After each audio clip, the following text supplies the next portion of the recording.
2,000 times a day, every day across America. Cops like these prepare to bust another suspected pusher. Just one strategy in the escalating war on drugs. Sometime during the course of this live program, you'll be a witness as a pusher goes down for the count. You want to know how easy it is to buy drugs? See this sleazy-looking pusher working the street? Well, he's really an undercover cop, out to make buyers beware. You buy from him, you get busted. We'll see what happens live. While in South Florida, a heavily armed convoy like this one is on the move following a secret route. Its cargo, confiscated cocaine, over $50 million worth, captured by the cops, and tonight, slated for destruction at an incinerator. In this one, members of the San Diego, California Police Department are raiding a so-called crack house, where pushers sell cocaine to people in this neighborhood. For the past 6 months, we have covered the street cops whose job it is to rip and tear and pound their way into the nation's crack houses and shooting galleries. And we have gone undercover to expose the pushers who profit from this dirty business. But this time, something went wrong. Pick up The lead crook, the one the cops had earlier told me had a reputation for violence, had just recognized me. Come with us deep into the Amazon rainforest to track the source of the dope and follow its violent trail as it finds its way into the hands and arms and noses of 1 out of every 10 Americans. How often do you smoke? 24/7, 8, 9, 10. What does that mean? 24/7, 24 hours a day, 7 days a week, with extra days when you lost your time, the track of time. Sadly, some are desperate enough to do anything to get their drugs. Why would you sleep with someone just to get drugs? I mean, don't you have any self-respect? A little, but I don't know. I like to fry. I like to do acid, and that's about it. And even the littlest children are caught in the middle. The crack is in the diaper? Yes. And they're not using the baby for cover? I mean, this is pathetic. What you mean that? Oh, this is pathetic, man. Please. No. Who are you? I'm someone who is ashamed for you. Wait, who are you, though? Who are you? My name is Geraldo Rivera. Take a look at the war in the trenches. For TV movie or a television police drama. This is real life. The first in a series of raids we'll be showing you this evening. In this one, members of the San Diego, California Police Department are raiding a so-called crack house, where pushers sell cocaine to people in this neighborhood. This is real life. Here it goes. There are about 2,000 dope arrests in the United States every single day. 811,000 last year alone. Cancel your party plans, but don't think you're gonna make it out tonight. Before each of these actions, undercover officers had gone into the premises and purchased drugs. They knew who and what they were going after. Following the buy, the cops obtained a search warrant authorizing these furious raids. The residents were then arrested only if sufficient quantities of dope were found. This man is in business here.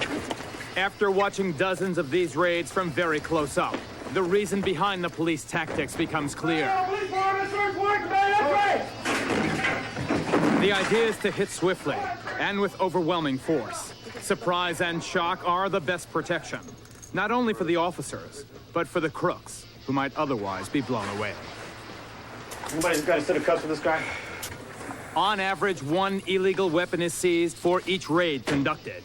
Dopers have become among the most violent of criminals. It's the way the cocaine dealers wait for the police in L.A. Fully loaded Smith & Wesson 357 Magnum. No, excuse me, 44 Special. Would have ruined our day. In fact, these are Teflon-coated bullets. They go through bulletproof vests. New York City last month, an entire precinct was reshuffled after 14 officers were indicted for shaking down drug dealers, stealing their dope, then reselling it. The alleged mastermind of the scheme, Patrolman Brian O'Regan, killed himself rather than face indictment. And in Miami over the last year, 36 cops have faced dope corruption charges. 7 of them for trying to rip off 3 dope pushers, later found floating in the Miami River. Nationwide last year, 351 law enforcement officials were charged with drug-related corruption. That's about 1 a day.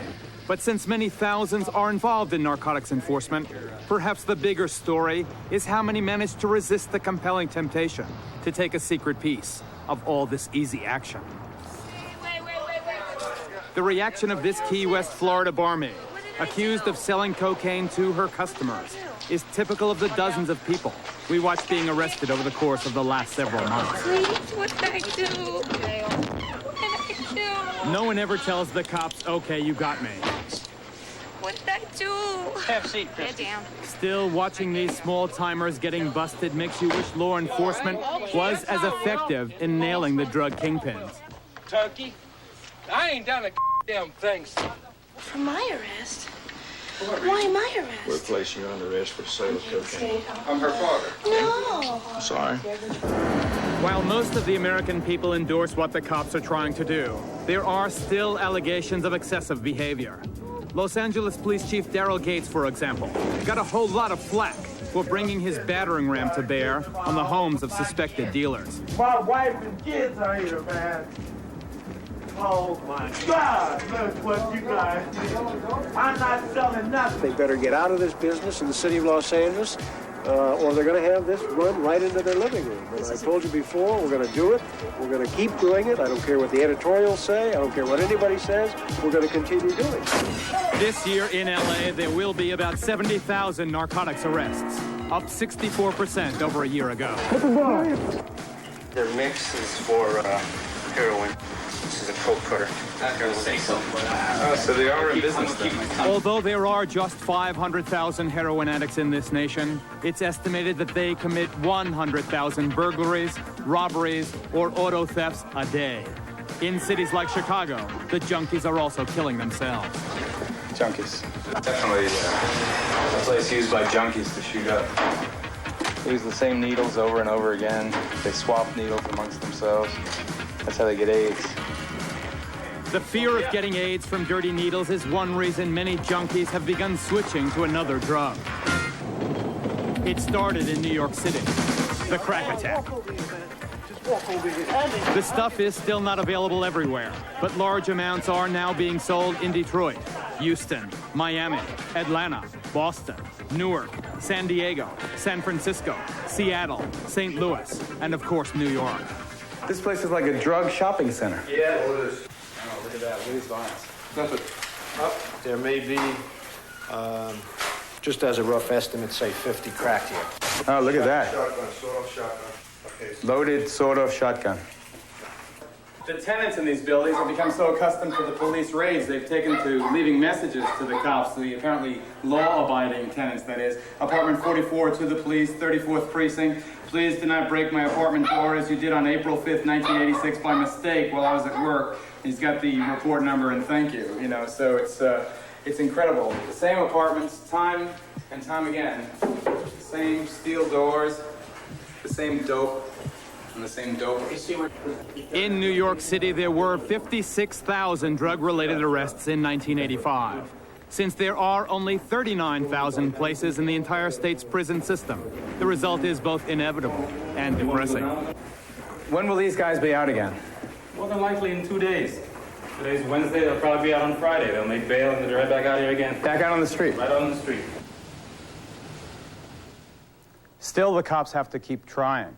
One of the things that will make this program different from any other dope program there has ever been is the system of live remotes. We have one right now on the monitor. This is the U.S.-Mexico border just south of San Diego, California.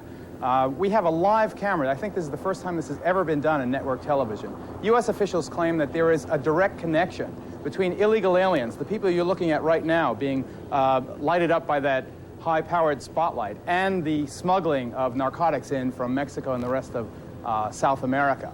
We're going to examine that issue later in the broadcast.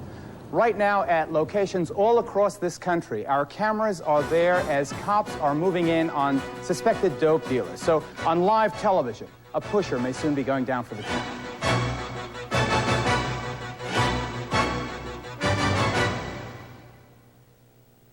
American Vice, the doping of a nation, is brought to you in part by Allstate. For home, auto, and life insurance, you're in good hands with Allstate.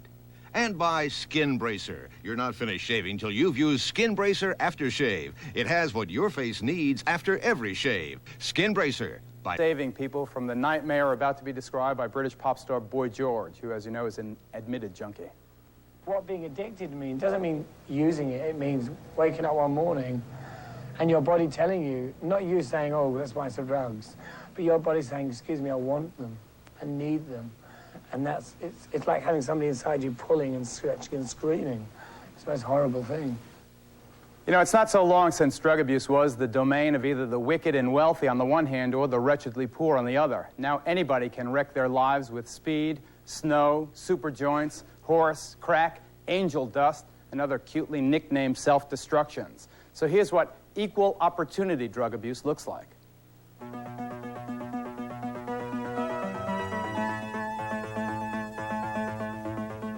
Remember the old days when dope dealing was something that only happened in the dirty corners of the world? Times have changed. Now it's around the clock and all over town. In many cities these days, to check out the heaviest action, all you have to do is hang out for a while in the nearest park. Here's what our camera saw in Washington Square in New York City.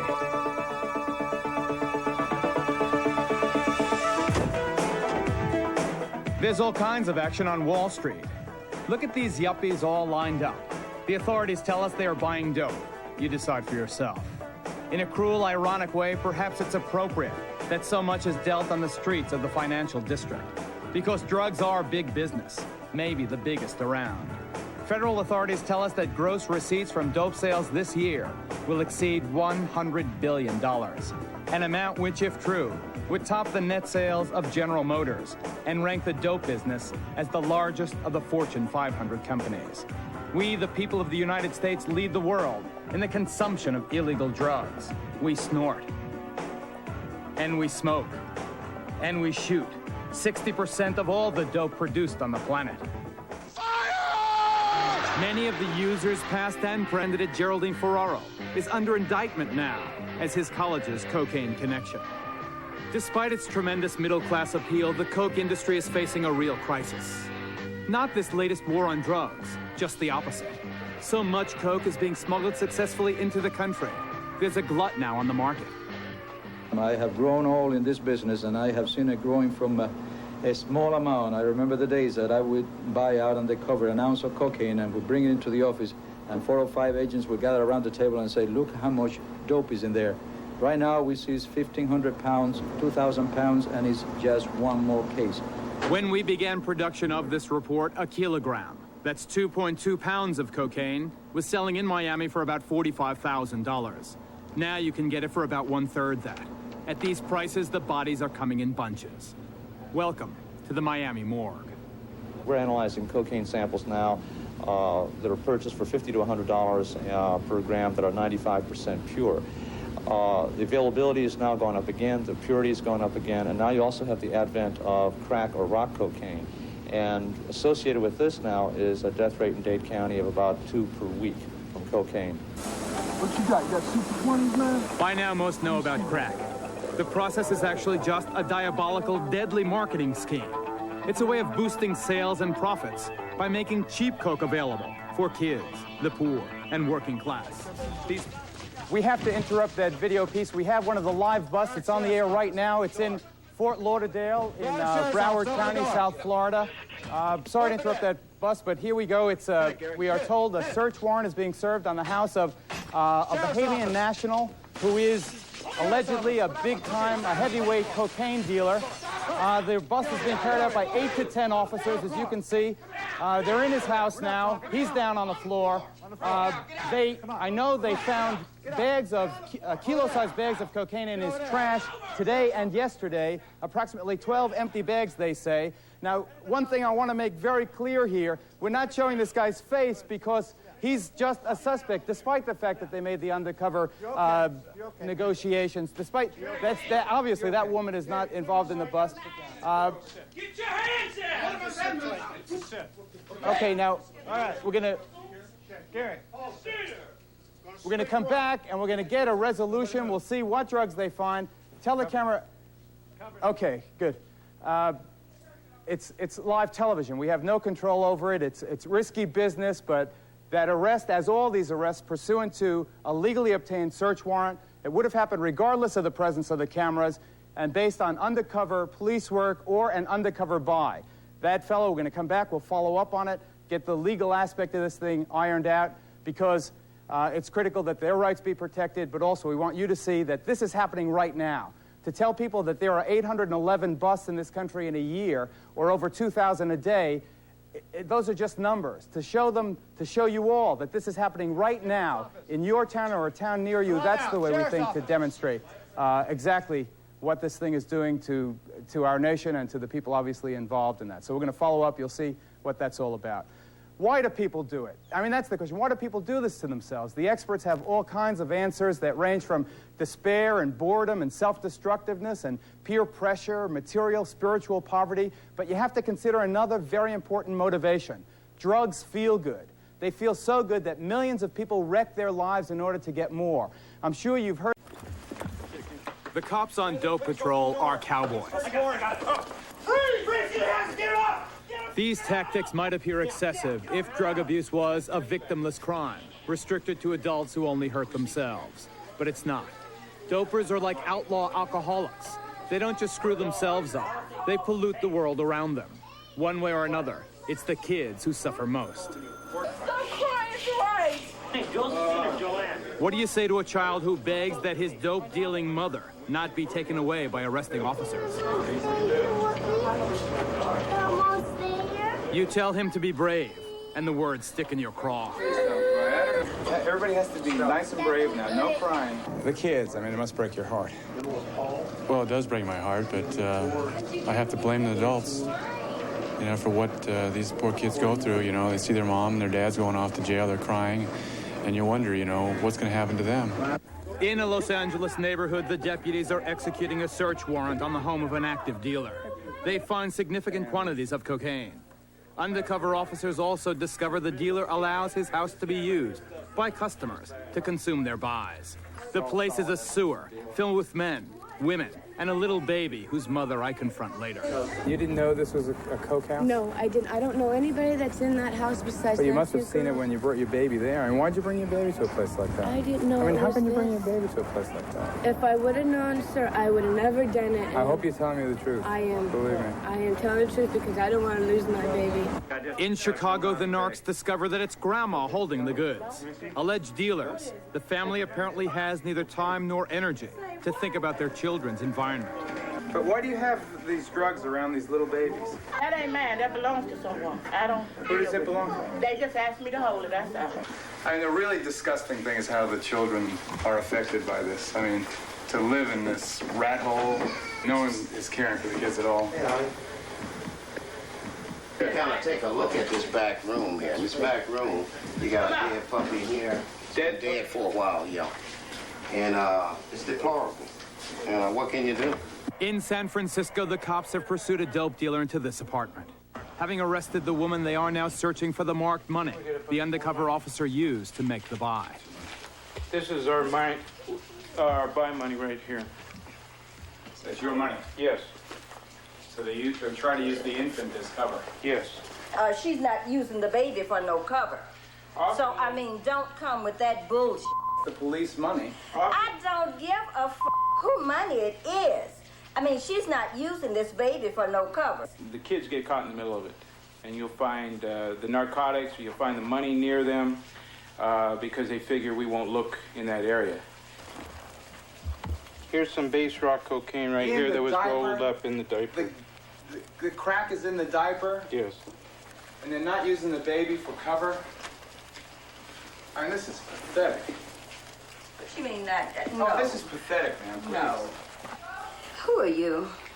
I'm someone who is ashamed for you. Wait, who are you, though? Who are you? My name is Geraldo Rivera. Okay. I have nothing to do with this. The word role model was taken to a perverse new low this summer in Oakland, California, with the death in prison of a flashy, high-volume dope dealer named Felix Mitchell. Widely regarded as a dashing Robin Hood who usually beat the system, the dead pusher received a hero's funeral. Many of those in attendance were children, getting exactly the wrong message. He was just making money, you know. America is a money-making state. He was just down making his money, that's all. One of the new expressions we found during the production of this special is dope whore. Women who prostitute themselves, not for money, but for drugs. Like the only way I could get them to keep giving me more was to go to bed with them. This whole scene is bad enough when the women are adults. The experience of this San Francisco teenager is every daddy's nightmare. Why would you sleep with someone just to get drugs? I mean, don't you have any self-respect? A little, but I don't know. I like to fry. I like to do acid, and that's about it. Aren't you afraid that someone's gonna rape you out here? Yeah. Have you been? Yeah, but not in San Francisco, like in LA and little California towns. I want to get a job, then I can buy my own drugs. Striving always to expand their market. As this police surveillance video shows, even schoolyards are not off limits to the pusher man. The big worry these days is that as supplies of the relatively inexpensive crack become more generally available, smoking it will become as popular with American children, as it already is with the kids in countries like Peru, where the stuff is produced. The boy on the left is 12 years old. The one on the right says he is 14. Both told me they've been smoking crack for the last 3 years. Another producing nation, Bolivia, is caught in a cruel trap. The more the local authorities clamp down on the drug exporters, the more dope there is for local consumption. There's so much around, and it's so cheap that no one is immune. This clinic, for instance, treats children addicted to the local version of crack. This little boy is named Gonzalo. He's only 4 years old. He's a crack addict. Abandoned by his addicted parents, Gonzalo is living in a dry riverbed with his 2 older brothers, both under 10. The clinic administrator told me the older boys gave the stuff to Gonzalo because they had no money to buy the child food, and the crack killed his hunger. But it was back in the United States where we found the littlest junkies of all. Just a week old, this 4.5-pound baby girl was born addicted to cocaine. Her mother was so stoned at the time of delivery, she didn't realize until sometime the next day that she had given birth. Think about it. What future does this kid or the other cocaine babies in this unit really have? We have 50 babies in here, and 10 of the 50 babies that we're taking care of have cocaine as part of the history or found in the baby's urine. This is a baby whose mother abused cocaine, and the baby was born looking okay. At about an hour of age, had a spell that we don't even understand. Our cardiologist thinks the baby might have had a heart attack. The baby physiologically is probably doing okay now. This is another baby with a congenital defect. The bowel was born outside of the baby, and the mother was... Oh, my God. I know it's sort of devastating the first time you come in. I don't know what people think the first time they see these babies that are really, really sick. It's really... Okay, we're in San Jose, California. As you can see, the street narcotics unit is on the way to make a bust. They are just moments away from the bust itself. We are told that there are 3 illegal aliens who are dealing, according to the undercover informant, black tar heroin. That's sort of a home-stirred-up, homegrown brew, high-grade heroin made from the poppies grown down in Mexico. There are 10 cops in this unit. They're about to hit the house now. I've worked with these guys. They're really professional. They, again, are working pursuant to a legally obtained search and arrest warrant. Again, this is, because it's live, we have no idea where this thing's going to end up. I can tell you that the adrenaline rush is amazing. Okay, they're at the site now. The camera's behind them. Go ahead. I don't know if they can keep that... I don't know if they can keep the transmission going. All right, here they go. I don't know what that guy's going to think when they knock on his door. Okay, this is happening right now, ladies and gentlemen. This is live. They find 1 illegal weapon at every one of these places on average. Open the door, please. I can see him. San Jose Police, we have a search warrant. Open the door. San Jose Police, we have a search warrant. Hands down. San Jose Police! Okay, Okay, I got one down. Okay. The whole idea, remember, is to hit swiftly and with overwhelming force. It not only protects the cops, but just as importantly, it protects the lives of anybody in the house, including the suspects. They just usually don't resist. I did 3 dozen of these things, and they usually don't resist. Okay, we're going to follow up on this bust too. Again, I say they were after black tar heroin. We'll see if they found it. Now, this particular bust, or the bust in San Jose, happened to be in sort of the ghetto side of town, but dope is not just a ghetto problem. It's moved out of the ghetto and into the middle class. It's moved into suburbia, into the homes of what we regard as typical American families.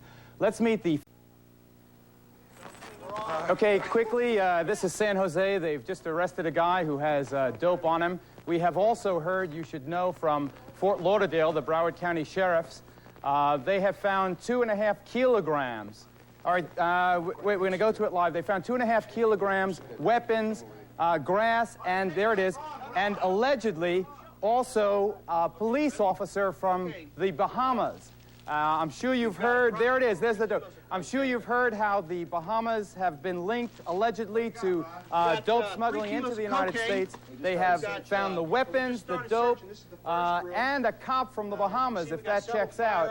So this thing is going to go pretty far. We're going to take it as far as it goes. We're going to see who all's involved. Look, this is what they're facing. Here's your victimless crime right here. You know, that's a bunch of bull. This is heavy-duty organized mob types here. Alleged, I don't know. We're not saying them. Sorry if I keep saying alleged.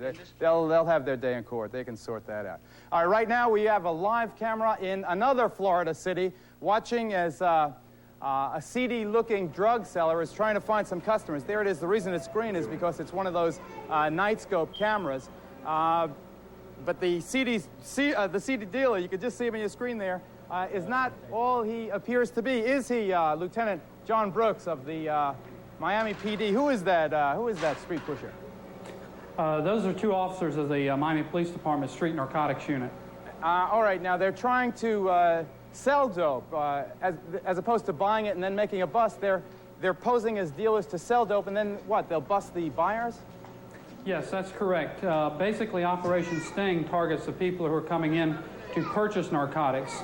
The vehicle that they're searching right now was a person who came in to buy narcotics and who was arrested. How many arrests have you made so far this evening? Any idea? 40 plus. Is that right? My goodness. Okay, well, stand by, Lieutenant Brooks, because we want to come back to you in a couple of minutes, okay? It's one thing to sit home and contemplate the risk these dope cops take. It's much more frightening to put yourself in their shoes. I know because I tried it. I went undercover to show you a sting from the inside out. I don't know if we have it up, but... The Gold Coast of South Florida, undisputed center of America's cocaine trade. And you're about to see it very close up. That's me in the red bandana. The guy in the middle is an undercover cop. The lead man is the contact, the fellow about to introduce us to the main dope crook. He's waiting in a motel room with 2 other men and a woman. As you'll see, the girlfriend will turn out an alleged accomplice. The dude shows us 2 ounces of cocaine. As the supposed money man, my job is to test it with the chemicals the cops have provided. I do. The stuff is pure. The officer and I are followed out of the motel by the suspected dealer and his girlfriend. He's told us that he has a full kilo of cocaine to sell. He had to pick up the larger quantity someplace else. The undercover cop and I were told to follow the dopers, who were driving this blue Camaro. We followed in this white Corvette. Okay, we're gonna be tripping. The guy's driving the blue Camaro. Can you hear me? Our camera team followed in this van. It was for them a long, bumpy ride, apparently designed to spot anyone following or to shake off pursuit. Damn it, let's go. Our unusual convoy led the tailing cops a merry chase. The team caught back up as the doper led us into a big shopping center parking lot. Tracked by our backup team, the dealer then entered a head shop, a store that sells drug paraphernalia. He emerged carrying a brown paper bag, then headed back over to where we were waiting. When he comes back, I'm supposed to get in his car with him, look at the dope. His girlfriend is going to get in my car with her logger and count the money. His girlfriend then did get into the Corvette with me. Her job to count our buy money. $32,000 they thought would soon be theirs. Okay, he's 97. He's 97. The sting had been successful. When he got back to the car, the dealer had offered the dope in exchange for the money. The deal was done.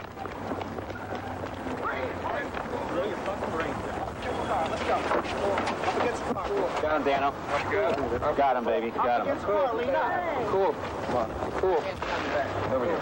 All right, the deal went down. It's all on the hidden camera. Basically, he offered 2 ounces, said he could get another kilo of cocaine, went and got it, I think, from a store.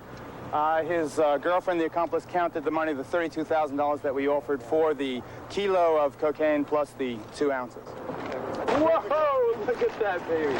But this turned out to be a ripoff. Real cocaine turns blue when tested.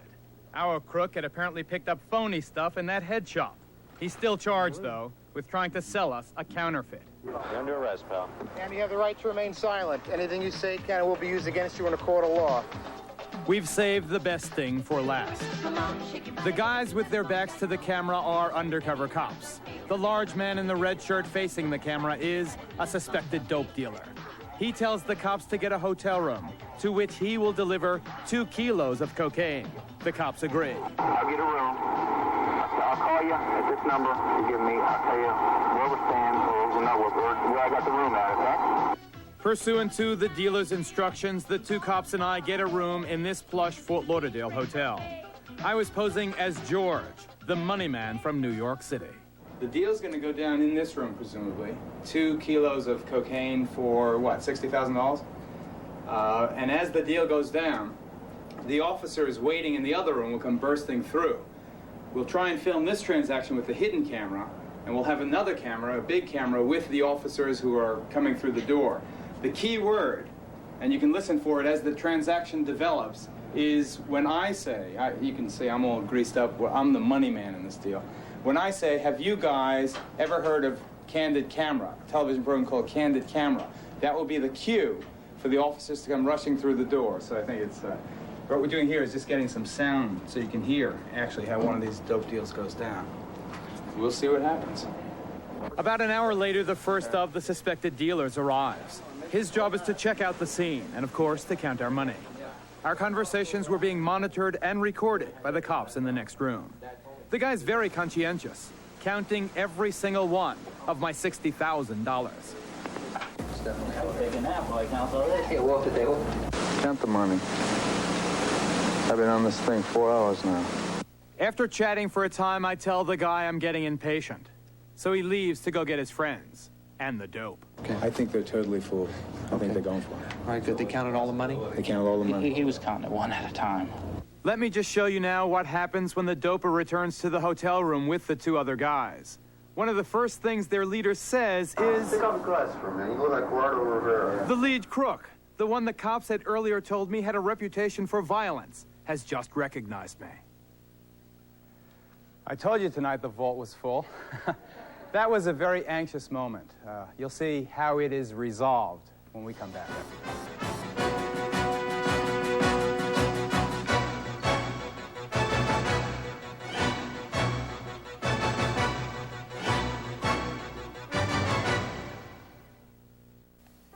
Check. You were one night and she's...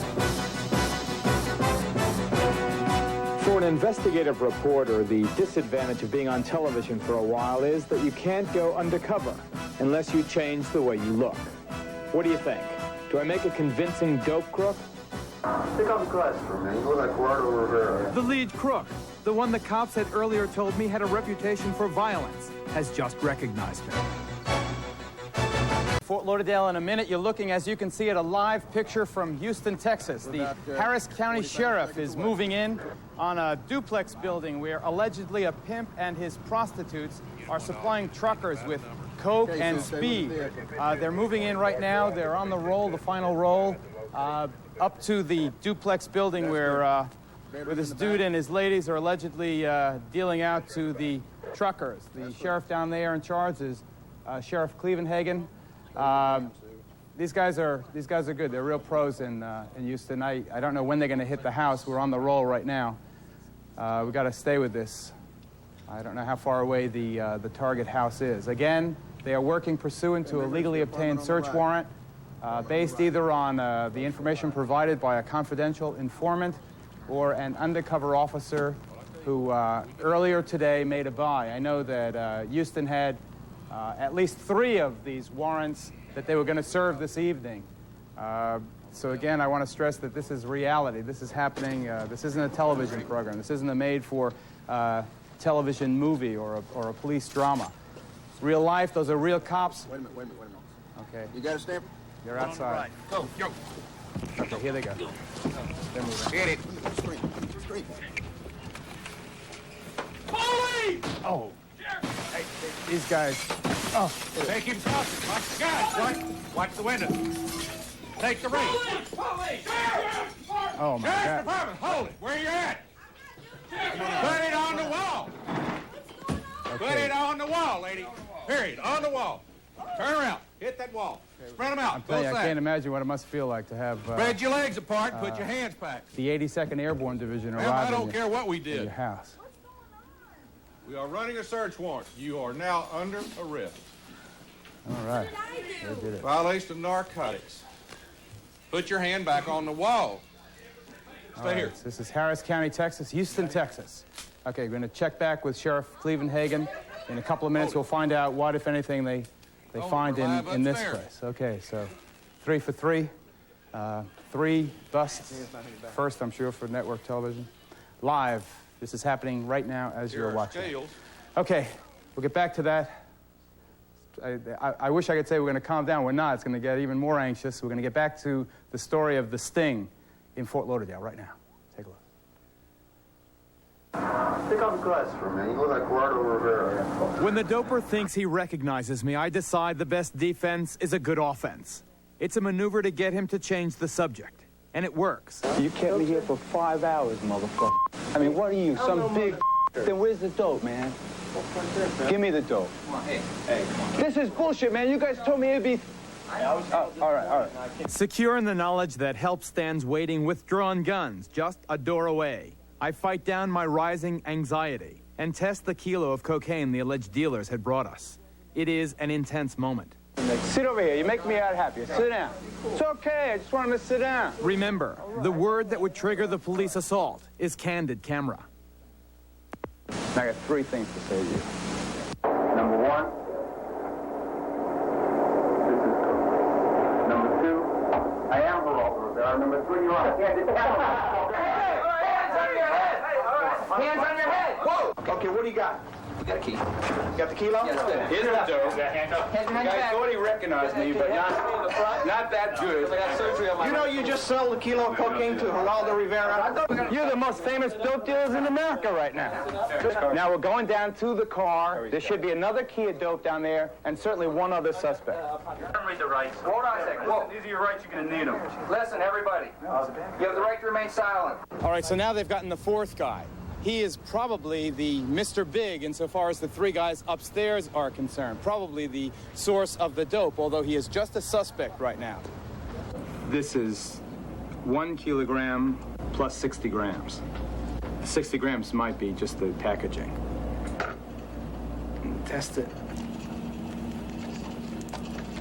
It's rock hard. Okay, so here's the dope. Looks very pure. If it turns blue, it's coke.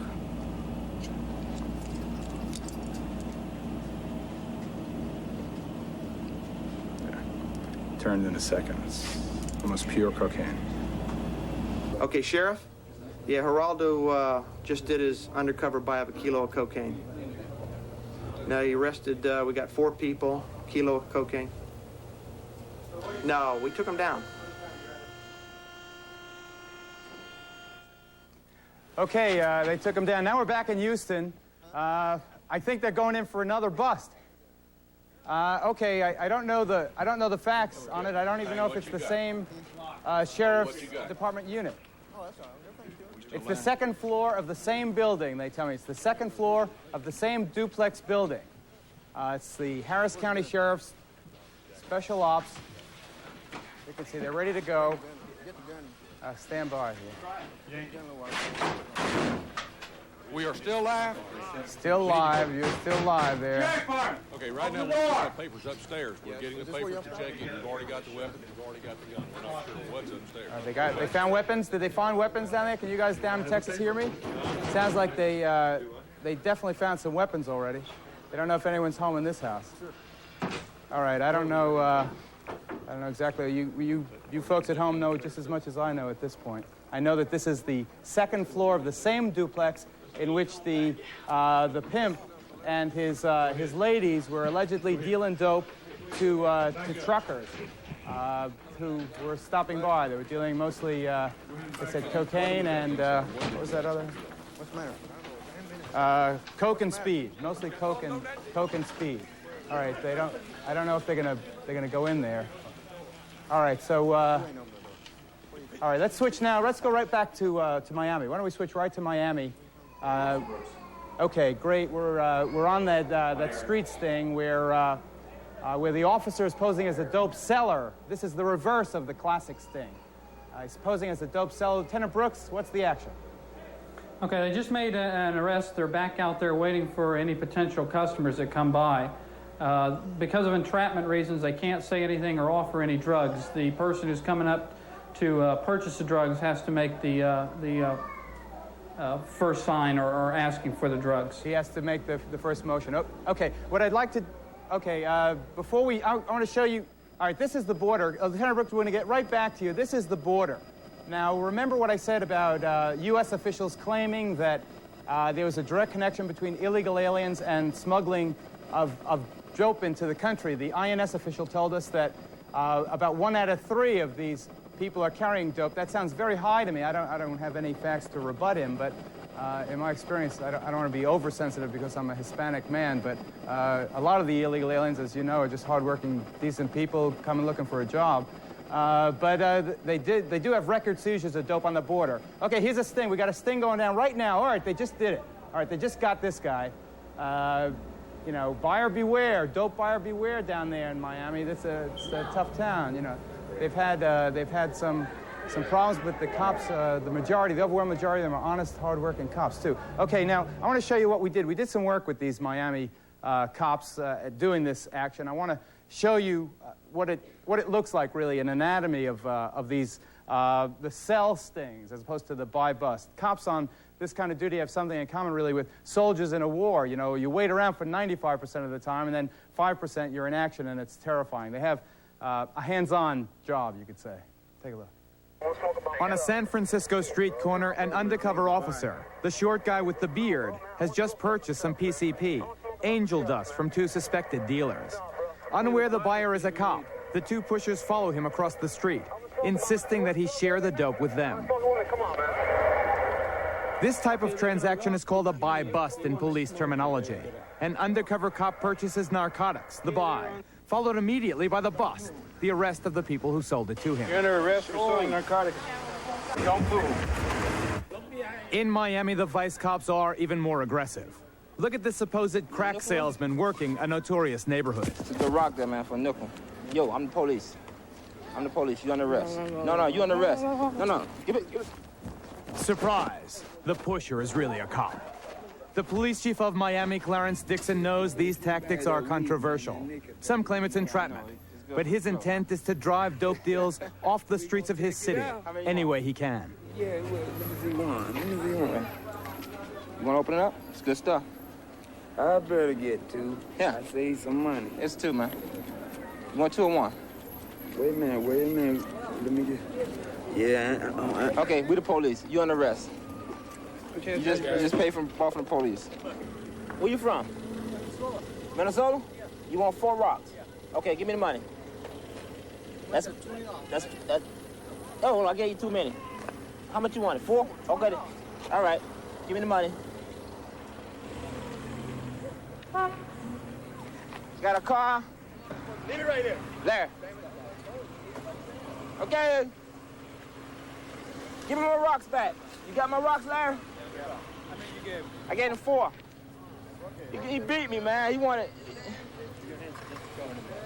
Oh, this is okay. Put this on. This is on his pocket right here. I'll walk it, man. Okay. Come on, man. You've been arrested by the Miami police. You just bought cocaine from undercover police officer. Oh, okay. All right? The sting is averaging more than 300 arrests a month. Its message is clear. Dope buyers beware. There's so much dope around, you may think that it comes from right next door. It really doesn't. The dope that reaches the veins and brains of Americans has usually completed a journey of several thousand miles. We'll trace it to the source after this.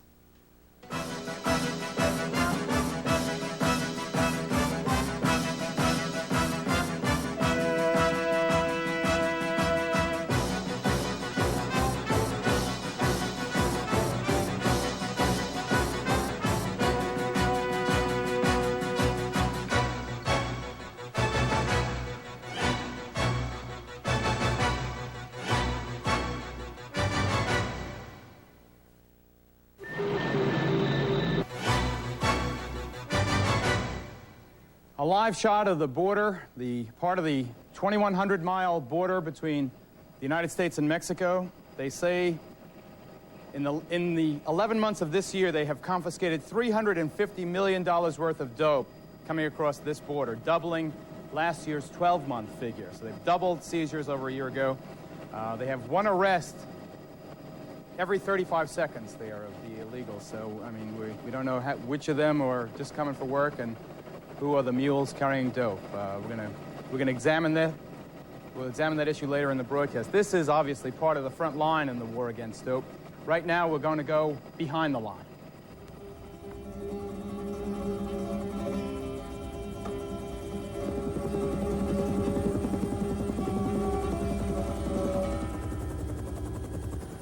A major source of marijuana and heroin coming into the United States. A few years ago, Mexico declared war on its homegrown dope.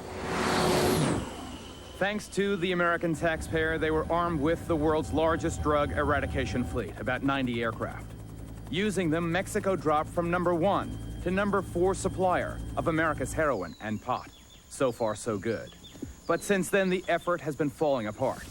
When we were there, American officials complained that far less than half the aircraft provided by the United States were actually flying their intended missions. The Mexicans say the reason is a chronic lack of spare parts. But highly placed U.S. sources claim corruption, not maintenance, has crippled the program. If the problem in Mexico is one of corruption, here in Colombia, capital of the drug smuggling empire, the problem is intimidation. It was just about a year ago, for example, when anti-government guerrillas, apparently working for the drug traffickers, took over the Colombian Supreme Court.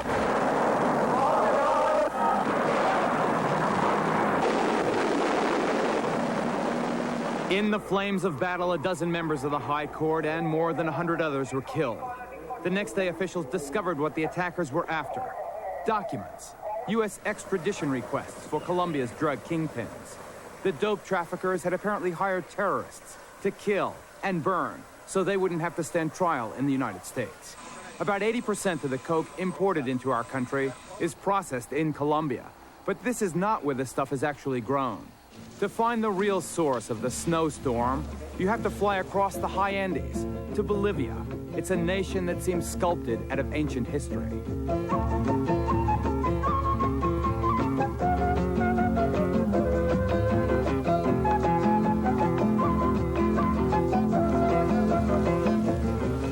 In the Indian markets of La Paz, the world's highest capital city, coca leaves, the basic ingredient for cocaine, are sold openly and legally, just as they have been for centuries.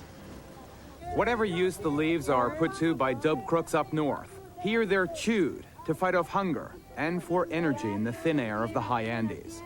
But Bolivia produces at least 6 times more coca than it can possibly use legally. The rest, perhaps as much as 100,000 tons, is being grown to be processed into cocaine. This area of Bolivia is extremely fertile. I mean, it would be excellent for the growing of just about any kind of fruit and many vegetables. But because of the cash value of this crop, virtually everybody in the area is growing coca. Despite the fact that Bolivia earns about $1 billion a year from the coke trade, the government is trying to fight the traffickers. These troops are after the secret labs where the stuff is being processed. However primitive, these processing plants are very efficient. The capacity of this factory, the officer is telling me, is 10 bags of coca leaves, about 10 kilos of base every single day. So split that in half for cocaine. This factory alone is capable of making 5 kilos. That's over 10 pounds of cocaine every single day. The people who run these labs usually get away before the soldiers arrive, but that doesn't stop the troops from destroying whatever equipment they find. In what was definitely the most highly publicized action in the drug war, last summer, U.S. troops arrived in Bolivia aboard a gigantic Galaxy transport, carrying Black Hawk helicopters. They were there to take the jungle back from the traffickers. The problem is they made so much noise upon arrival, the smugglers all went into hiding. The GIs didn't manage a single arrest and seized almost no dope. But they did destroy a couple of dozen major labs. And I got confirmation our troops had indeed disrupted the dope trade from an unlikely but expert source. 10 kilos, if you wanted 50 kilos, if you wanted 500 kilos. If you've got the money, I can get the dope. Is the heat on right now? Yep. He's an old dope smuggler named Philip Williams, who made the mistake most of these guys do eventually. He got hooked on his own product. Now he's an addict who spends most of his time smoking the local version of crack. When the Galaxy takes up and takes the choppers with it, I'm sure Bolivia will have a big fiesta. They'll have one big party. Philip and his dope-dealing friends undoubtedly had their fiesta. Whether or not it had accomplished anything lasting, about 2 weeks ago, the Galaxy left Bolivia. Maybe it was just to show that, unlike the Bolivians, they didn't need any help from the United States. But the government here in Peru has recently escalated its own war against the drug traffickers. The Peruvian president even went so far as to call out his air force. The vast Amazon region of Peru is striped with hundreds of remote runways like this one, under attack by government jets. Built by smugglers to facilitate the transportation of coca to Colombia. The government says it's attacked 166 of these clandestine airfields in just the last year. But it is an exercise in futility. Once the hulls are blasted, it takes the crooks just 24 hours to fill them up again. On the banks of an Amazon River tributary lies the epicenter of the coke-growing world, a sleazy little jungle town called Tingo Maria. Everybody here is involved in coke, either in producing it or fighting against that production. This large convoy is made up of the good guys. They're civilians imported from other regions to work on an impressive anti-coke eradication program. They are driven in heavily armed convoys to staging areas out in the countryside. From here, the journey to the coca is on foot. The stuff is planted in these remote regions, both because coke grows best in these slightly cooler altitudes, and because it's tougher for the authorities to get to. Like most fighters in the anti-dope war, these workers are underpaid. Even this aspect of the war against drugs is filled with danger. Just 2 days before this field was cleared, 6 of these government workers were murdered and their fingers cut off. The other bad news is that just 10% of the coca-growing regions are targeted for eradication. The only time these producing nations will really and effectively declare war on dope is when more of their own citizens, like this sorry group, become hooked on their own stuff. Locked up, this Peruvian crack addict freaks out and begins to mutilate himself, demanding to see his president. Soon, the producing nations will realize drug use isn't just our problem. Despite a tremendous effort to stop the flow of drugs over the border, more is getting in than ever before. It's happening around the clock and as we speak, and we'll check it out after this.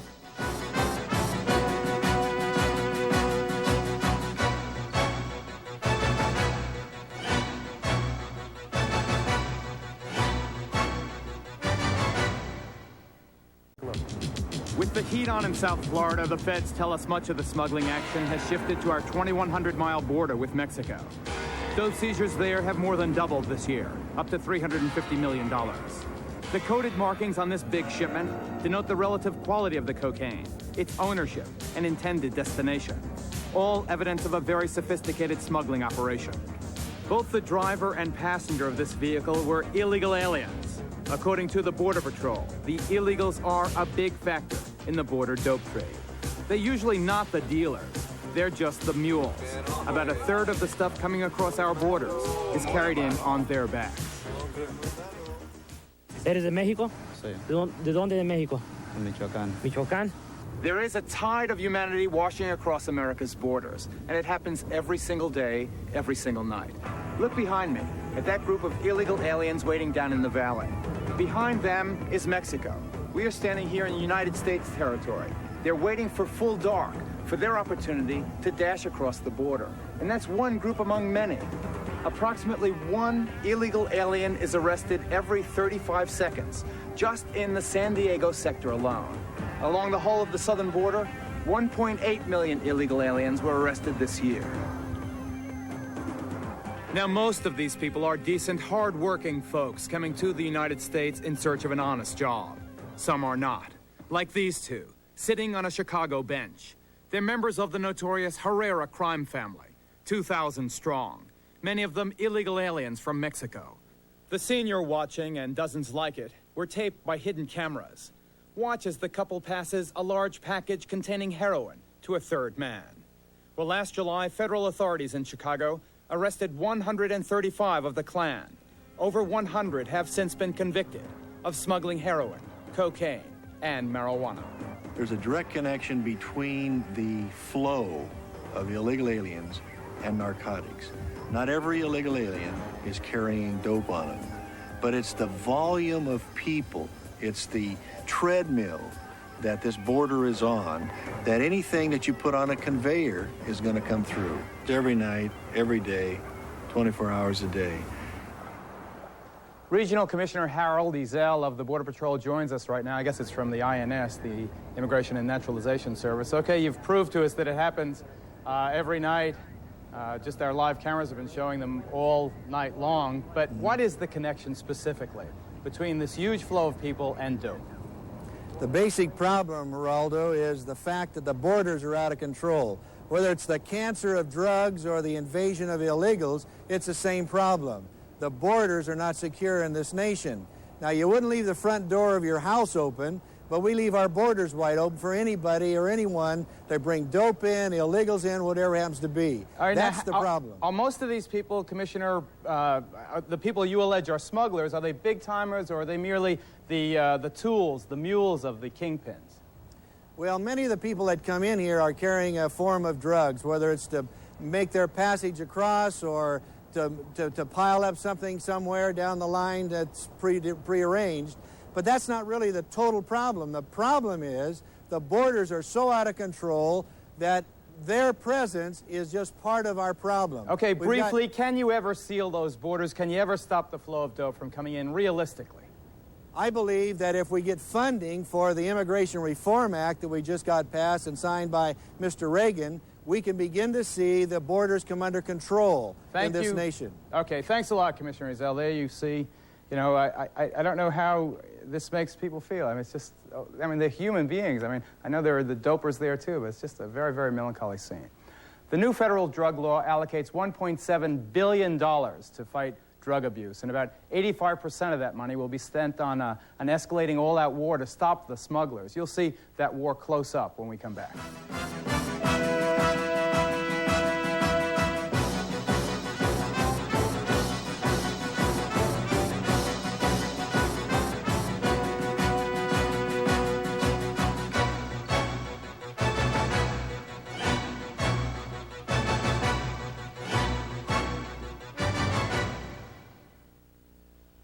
Land, sea, and by air.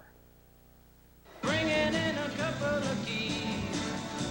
To appreciate how tough it is to stop dope from getting into the country, consider this. On average, an international flight arrives every minute of every day. Thousands of travelers carrying tens of thousands of pieces of luggage. The vast majority are, of course, law-abiding, but some small percentage are smugglers carrying dope. To stop them, many airports like Los Angeles have a sophisticated monitoring system. But the real secret weapon is the only guy in your picture facing the wrong way. He's a federal agent, eyeballing both international and domestic passengers, trying to spot the elusive trait that marks a person a suspected smuggler. Excuse me, sir. Yes? I'm with Federal Narcotics. I'd like to speak with you for a minute. Is that okay? Excuse me, sir. With the Justice Department. Have you got a moment? Relax. You look a little nervous. I don't know why. Well, relax, please. This is not Russia. This unlucky traveler was caught with a boot full of crack and marijuana. Aside from the body watchers, most international airports also employ dope-sniffing dogs. On this day, they're working a flight just in from Thailand. It's a major source of opium used to make heroin. Whoa! What'd you get? Oh, boy! He likes it. Oh, boy! The package contains 4 boxes, apparently holding candles. They weren't candles. Down here is suspected opium. Opium. It's probably a 50-year-old. That's right, look at that. How about that? Opium. Opium coming in from Thailand. But how thorough can cargo and luggage checks be when the handling crews are themselves corrupt? Example. In Miami, 72 Eastern Airlines employees were recently implicated in a billion-dollar cocaine smuggling conspiracy. In the skies over the U.S.-Mexico border, a Black Hawk helicopter duels with a private plane, trying to penetrate our airspace with a cargo of illegal dope. This is how most of the coke gets into the country. The twin-engine plane was once actually used by smugglers, but this is just a drill. Without for a second condoning what the dope pilots are attempting to do, we must grudgingly admire the skill and daring with which they try to ply their desperate trade. Think of landing an old, overloaded craft on hidden airfields like this one in the Florida Everglades. At night, with no landing lights, this guy didn't make it. Okay, he's at 300 feet, 110 knots. He's got to go in anyway, he's out of fuel. Yeah, I know. I told you we might see somebody die here. He crashed. Turned his lights out now. He just crashed. Did he crash? He's crashed. He's just crashed. There's a fireball. There's a fireball. Once devoted primarily to seaborne search and rescue, the U.S. Coast Guard has been militarized. They fly high-tech jets now, and they're looking for dopers, not sinking ships. Fort Tower, Coast Guard 2128, ready for takeoff. The jets prowl the long California coastline, and when they spot a vessel they consider suspicious, seaborne units are dispatched. To the White Cabin Cruiser, this is the United States Coast Guard. Put your engines in neutral and stand by for Coast Guard boarding. Most of the skippers stopped are legitimate fishermen or cruising captains who cooperate with the boarding guardsmen. Most, but not all. As much as I dislike doing this, I am going to have to fire into your vessel. A subsequent search revealed this boat to be carrying a cargo of drugs. This is the nerve center of Blue Lightning, the big new joint operation of the Customs Service and about 30 different state and local law enforcement agencies.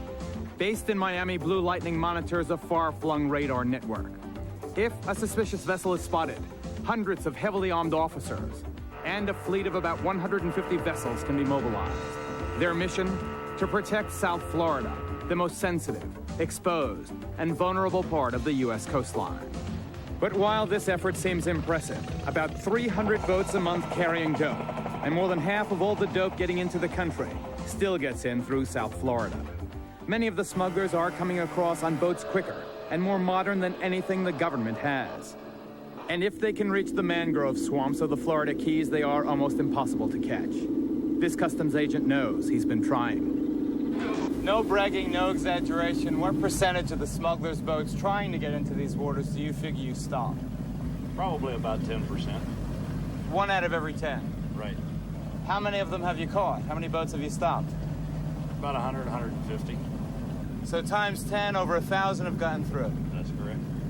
They say about Key Largo that everyone was, is, or at least knows a smuggler.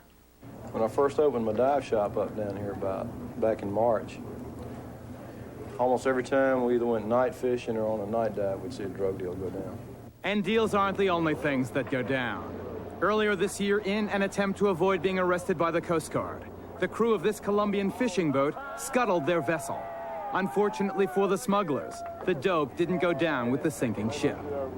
Before he got involved in drug smuggling, Richie ran a small body and fender shop in Pompano Beach, Florida. How did you get involved in smuggling? Me and my brother went down to Colombia and we stuck our nose in it. We went down there and bought a house and started poking around down there. So what, did you take out a small business loan or something? I mean, how'd you get started? We started off with $12,000. How much money were you making, or how much money did you make? $50 million. Why'd you get out of it? I got busted. He also was a total coke addict, and the only reason his life was saved is because he got busted. Okay, we're going to follow up on some of our live busts right now. Okay, I'm looking at the two most famous dope cops in America. There's Chicken Man Ron Cacciatore on your right. There's the Cat Man. Is that the Cat Man in the beard now? So what happened, Ron? What'd you find? Yeah, well, Geraldo, we've got approximately 2.5 kilos of cocaine. We've got firearms with silencers on them. And the jackpot of all jackpots is we arrested a Nassau, Bahamas police officer. Meaning what? What does that mean to you? What does that indicate? That indicates to me that there's a little bit of corruption over there, and it causes us problems on this end. Also here that we have the neighborhood with us that is cooperated fully with us. But most importantly is, how does the neighborhood feel? Hey. Okay. Thank you, Ron. I'll see you guys later in the week. Okay, let's go right on to Texas now. Houston, Texas. And Sheriff Johnny Clevenhagen. Hey, Sheriff, how'd you make out? Well, we did what we expected. It was a small-time operation, but it's one like the many hundreds that we have going right now all over the United States. It also exemplifies something else that we have.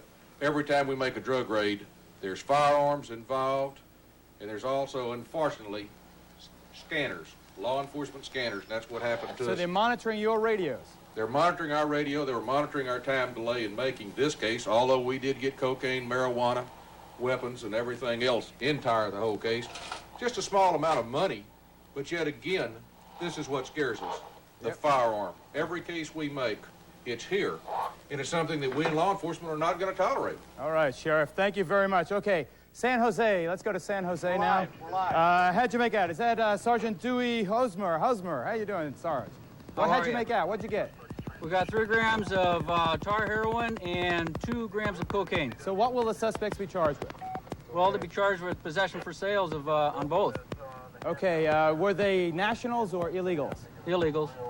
Okay, I'm sure that's a big part of your problem out there. Thank you very much out in San Jose. Okay, we're going to have a look at the secret and risky process of destroying millions of dollars worth of confiscated drugs right after this.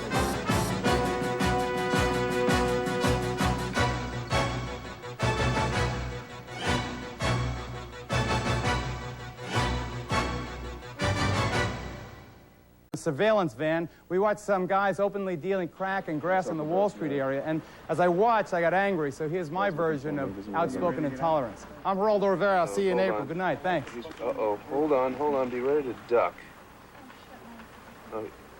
That we've been made. You want to get out and confront him? Yeah. Judy, be very careful, all right? I'll follow you.